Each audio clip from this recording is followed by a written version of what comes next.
this, and of course this will put much pressure on the citizen in general. And you were talking about certain strategies. Maybe one can learn how to put his priorities, for example, how to cut expenses from one side to support the other side. Tell us more about your own vision. My vision is, first of all, in any situation, you have to recognize where you're at. So we have to admit it's a tough time. We have to admit internally and not pretend it's okay. It is very expensive. Prices went up very high with limited resources for most people. Not everyone can increase their income as the same way. So first of all is awareness. So like if you're sick, you have to admit I'm a bit sick. You have to admit, maybe you have to stay in bed, maybe you have to take some hard medicine, but you are a bit sick. So we are in a situation that's a bit tough, but we're not going to be sick forever. It's not going to be years either. We are on our way to better. I'm actually an economist. This is my study to start with, and then I'm a financial advisor. So we are taking drastic medicine. It's pretty tough, but it's like taking very tough medicine to get better. So first of all, you're going to have to be aware of where you're at, so that then you have to take the right steps towards solving this illness, I will call it, or this tough period in your life. So number one is, of course, you have to relook and relook and relook, if you have to do it every month, every week, at your budget. And where again can you cut? Where again can you cut? Where again can you cut? Because this is a time where you are taking a very tough medicine, and you may do things you don't like to do. You may have to take medicine that doesn't taste well. You may have to do things you're not used to. So it's really a lot of change in your way of thinking about your expenditure and your life. And we are humans, and we are programmed to our behavior. So if we're used to having that coffee from that place, we're used to it. If we're used to having this kind of amount of food in the house, then we're used to it.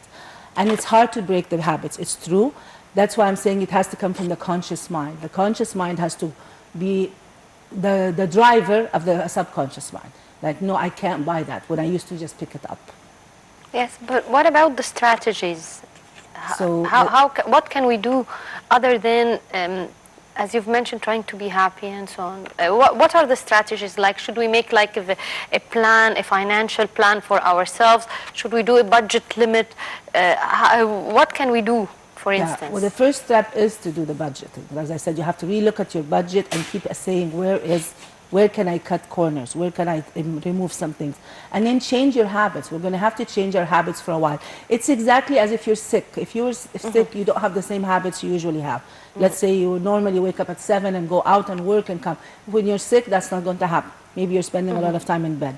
Now we are in a situation where we have to change our lifestyles. But knowing that it's not going to be forever.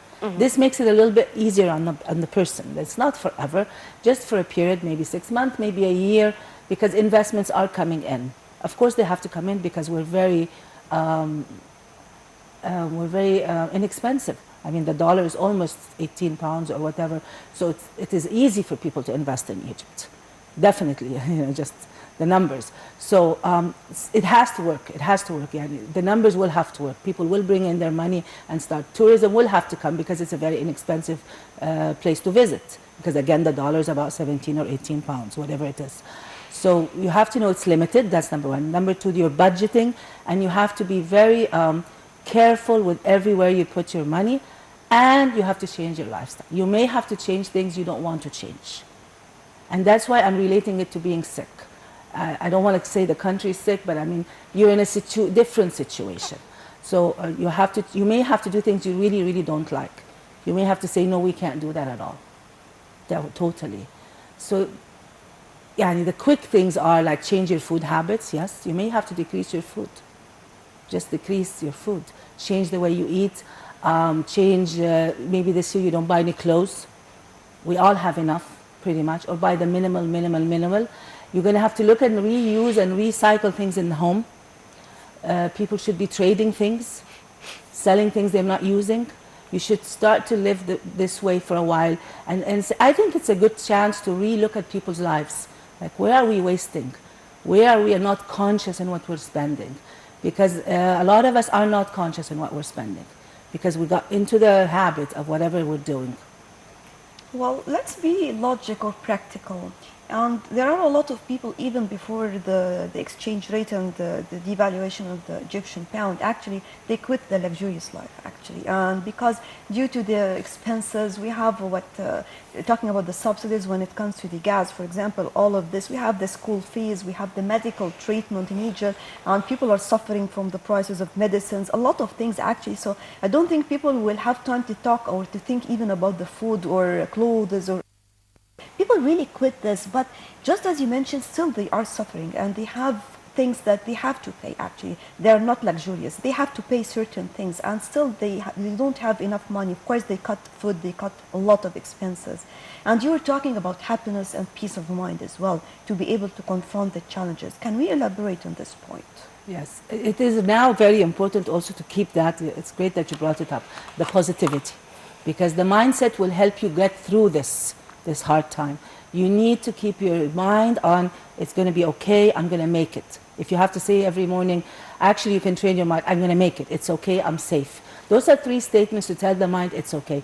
Because when you go into the fear of what am I going to do, I have fees coming up, let's say for school, or maybe a house mortgage, or anything that you owe, a big lump, you go into fear. And it's scary, and you go into stress. The body also goes into stress, a lot of hormones that are not good for you, plus you can't think straight. So you need to rest that. You need to every day assure yourself, I am safe. And to be honest, we are safe. So let's say you have to change the school. You're still safe. It's okay. It sounds awful, but it's not death. You have to change your house. You might have to. I mean, this is a tough time, I said. It is exactly like being really sick. You might have to change your habits of how you do your life. So I'm not saying it's all easy. It's not going to be easy for a while, but I'm saying for at least a period of time, we're going to have to be tough on ourselves. And I know a lot of people have already removed the luxuries, just outings and food and stuff. But even further, that's what I'm saying, it's a good time to reassess how we live. There's still room for cost saving. When it comes to cost save, like any factory, they look at the smallest things. I will never forget, I one time was dealing with a hotel, and they removed from the breakfast tray the olive, just one olive, from the breakfast tray of everyone who had that. No, it was an airline. They removed the olive. And it was something we were teaching, and when we were teaching finance, and it made a huge difference. And it looks so small. So I'm saying it might be the little things, the one plate that half of the food is thrown, or the too much soap you're using. And simple things add up because the laws of numbers. I remember last time I talked to you, if you save 10 pounds a day, you save 3,000 pounds a year, 3,650. So what if you save 20? And you won't believe when you watch your income how many little numbers are being thrown out. That's on the small scale. On the big scale, you might have to take drastic measures, like having to make an operation if you're ill. That's a drastic measure. On your finances, you might have to take a drastic measure. It's not fun, it's not great. But you have to come back to the positivity we were talking about, which is, I'm safe, I'm okay, I'm still alive, I can make it. Because what happens is the mind goes, how am I going to make it? How am I going to make it? And you have to remind it daily, I can make it. The process to do that is you either write it 100 times or you say it 100 times. You wake up and say, I can make it, I can make it, I can make it, I'll do it, I can make it. And then what happens is your mind becomes more ingenious and it starts to think of things to how to at least either cut costs or make money. If you have your own business or something, you might be able to make more money. If you have a very limited funding, you might cut costs. Or you might have an idea like, oh, I could sell that thing I have. I have something that I can sell. And we always have things around the house that we're not using at all for years that we couldn't bring in some money. Yes, indeed, but sometimes it gets too stressful because you look at your money, and as the days are passing and they are decreasing and the month hasn't ended yet, and then you start like really feeling bad, and then it's very difficult that you start selling your stuff because it's a series of months after months after months. So I can sell something long a month or two, but I'm not going to continue like that forever. And the salaries are not increasing, the prices are increasing and surging actually, and we have an issue. Most of the Egyptians have an issue. You need to get more ingenious. I agree with you. You've done your selling and now you still have an issue. You have to become like, what do I have as a skill? What can I do that can make money? And I swear to you, there isn't one person on earth that doesn't have a skill other than what they do that they can bring in money. Maybe I can translate, maybe I can cook, maybe I can help someone do something. Whatever it is, maybe I can write small blog and make some money. There's something you can do. Anyone can do. Or how can I improve what I do?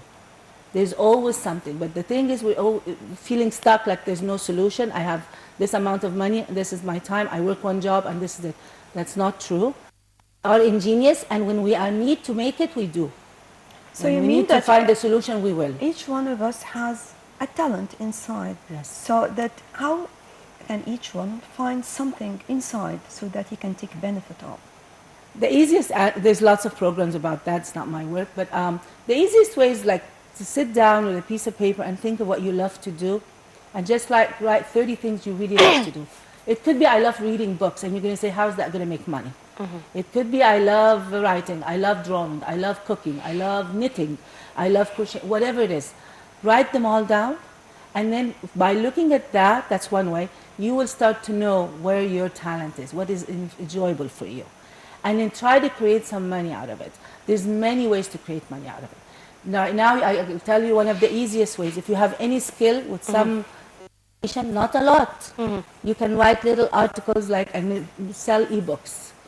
There's a man in the States who wrote a cookbook for only $1. He decided to make it only $1, to make it really cheap, so it's not a decision. You want the cook, it was Middle Eastern cooking, by the way. You pay $1. He sold 1 million.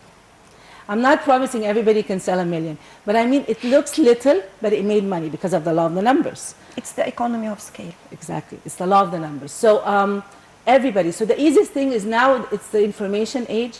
They say the easiest thing to make money on is ebooks. Ebooks can be 7, 8 pages. Arabic, English, any language.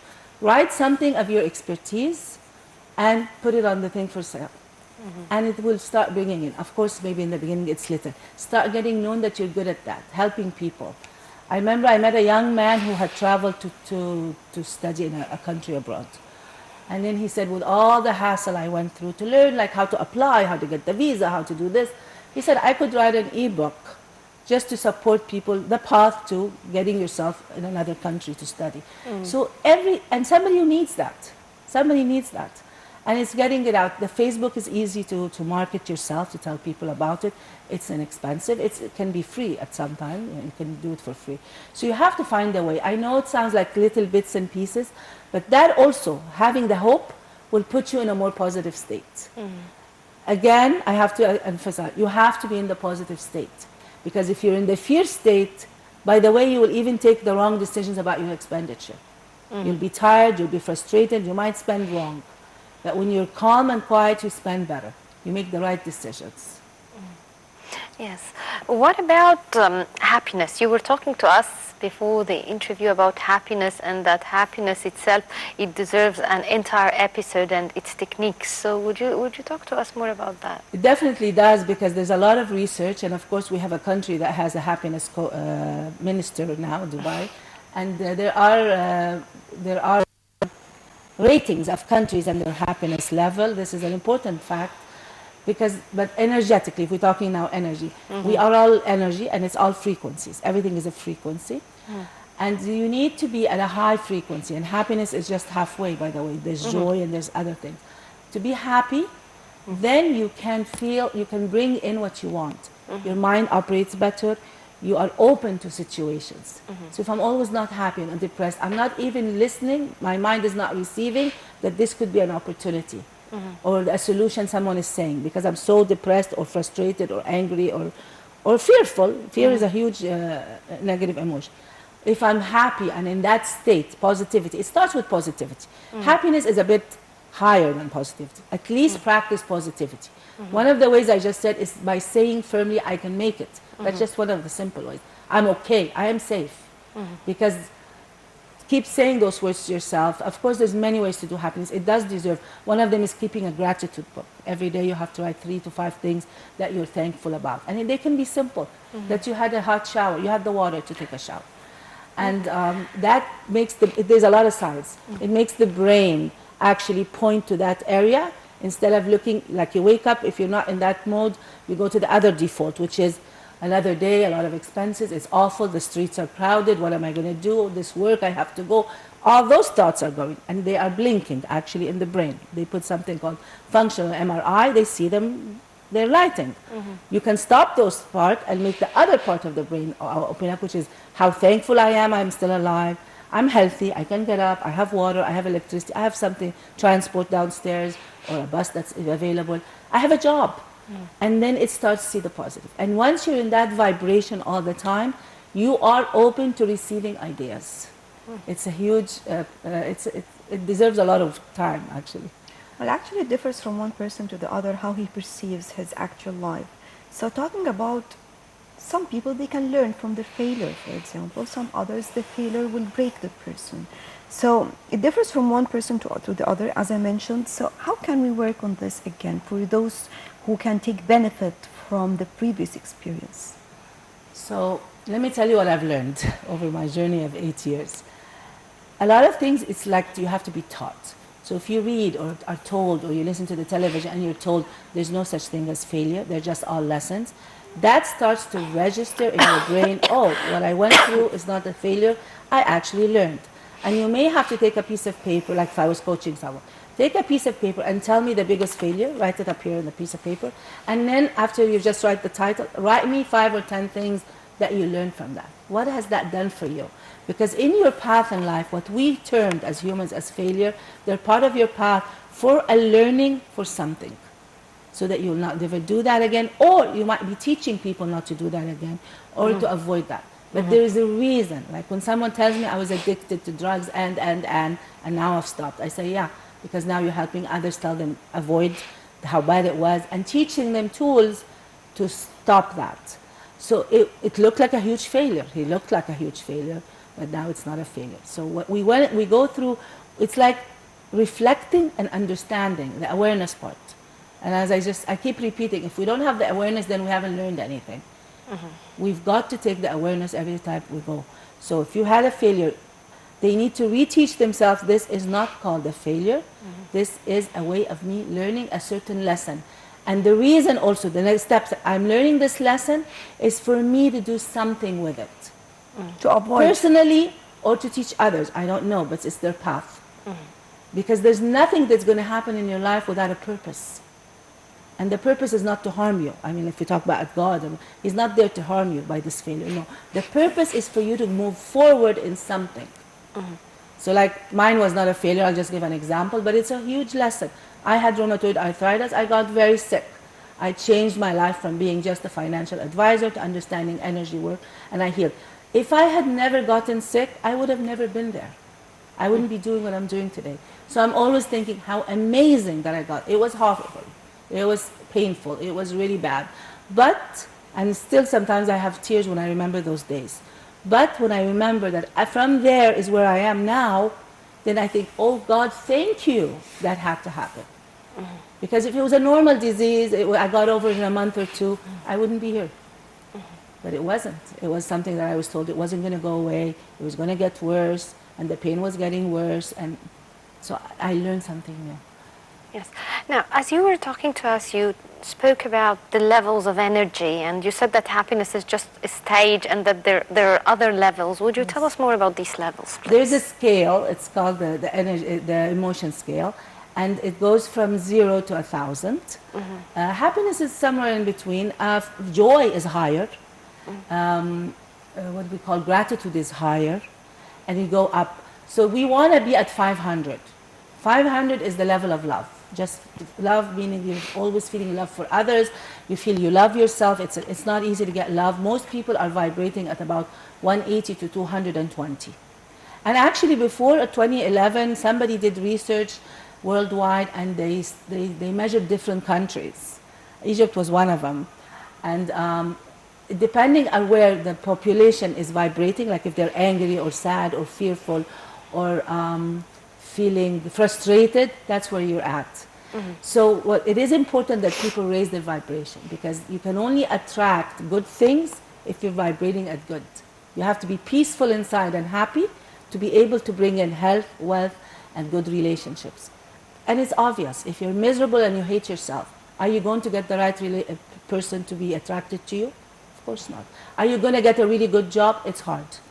Because even if you have the best qualifications, when you do the interview, there's something about, they say your vibe. There's something about them, I don't know, I don't want them to work with me. And they're like a Harvard degree, I don't know what, they're amazing. The CV is amazing.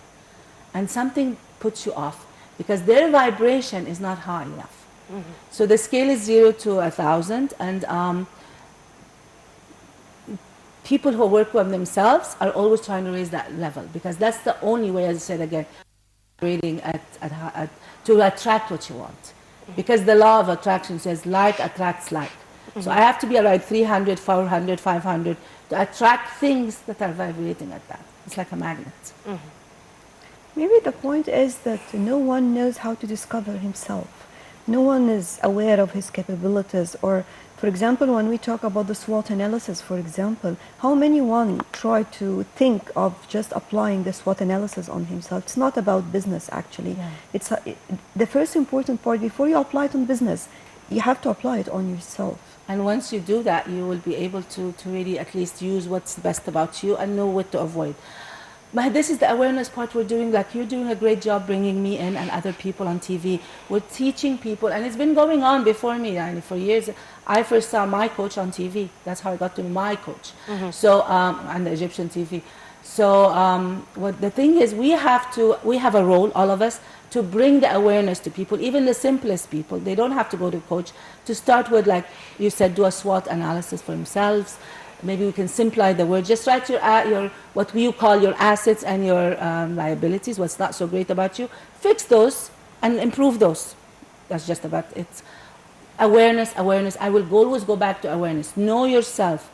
And it's the job of the media, and it's the job of people like me to talk about this to as many people as possible. Have time to reflect on your life. And it's not the cycle of eating, sleeping, working. Stop and see what am I doing with my life? What's happening? Yes. It's very important. Now, did it take you long? Would it take long to adjust, like to be happy? Because we can perceive our minds that we should do this, and that, but it's not necessarily that we'd be able to acquire the feeling itself or the satisfaction of it. So is it hard to adjust and adapt? It's hard and easy.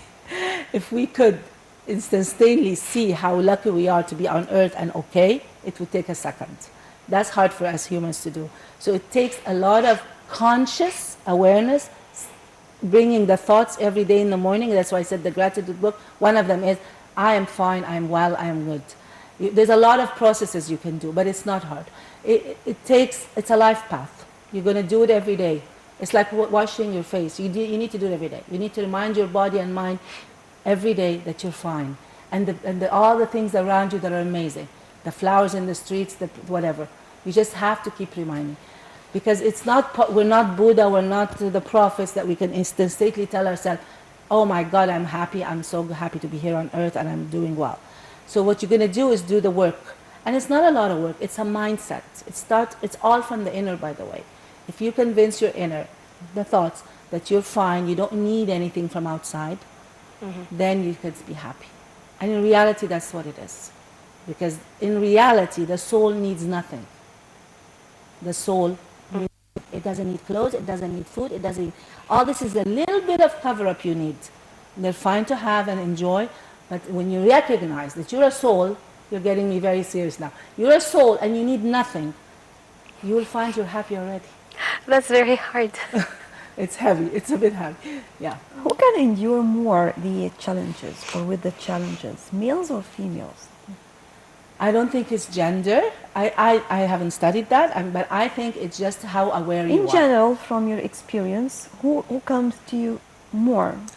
I see my experience, it has to do with awareness. If people are aware what the story is all about, sometimes men are very connected. It's being connected and knowing you. It's not about religion, it's not about connection. I don't want to use big words. It's just about knowing what the story is all about.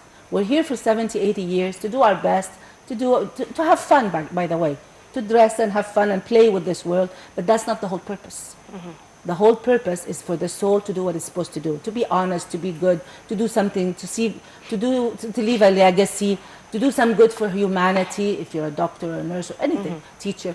That's what the whole purpose is about. It's not about the house or the car or the good food or the clothes. Those who we really have to have a session, episode for this. Those we call, they're like your toys. And it's fun to have the toys, and I'm a wealth coach. I want people to have the toys because the toys make them happier. And then it's a cycle. The happier you are, the more you can manifest. But it all starts from being inside first. If that's not happy and you're not satisfied and you're not grateful, it's so hard to be happy. And that's why you have people who are multimillionaires and they're not able to feel it. They have everything. But they say, I'm lonely, I'm not happy, I don't feel loved. Because they didn't work on the important part. And that's the awareness we're doing. It's all about the conscious awareness. And it's simple. It's not, let's not make it hard. Go back to the heart. Like, what does the heart know? We all know. And by the way, in Egypt, we're lucky because the people are still close to their heart, whatever it is. Because of the religions. They're all still... emotional? Not the word emotional. The word, they're natural. There's still a bit of purity inside. Fitra, بالArabic. They're still there. Yes. We have it still there. So, and that's why it's easier to talk to someone who's simpler. They get it. The richer you are sometimes, or people who are very systemized, very educated, they're like, no, it doesn't make sense because it's 1 + 2 = 3. When in reality, 1 + 2 equals infinity. We don't know what it equals.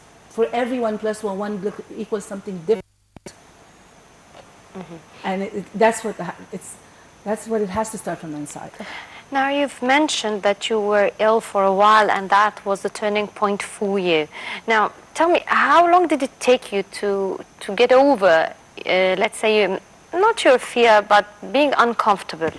And do you feel that you really achieved happiness or satisfaction? Happiness is not something over there you achieve. It's something you work on every day. It's actually So did you manage to do that?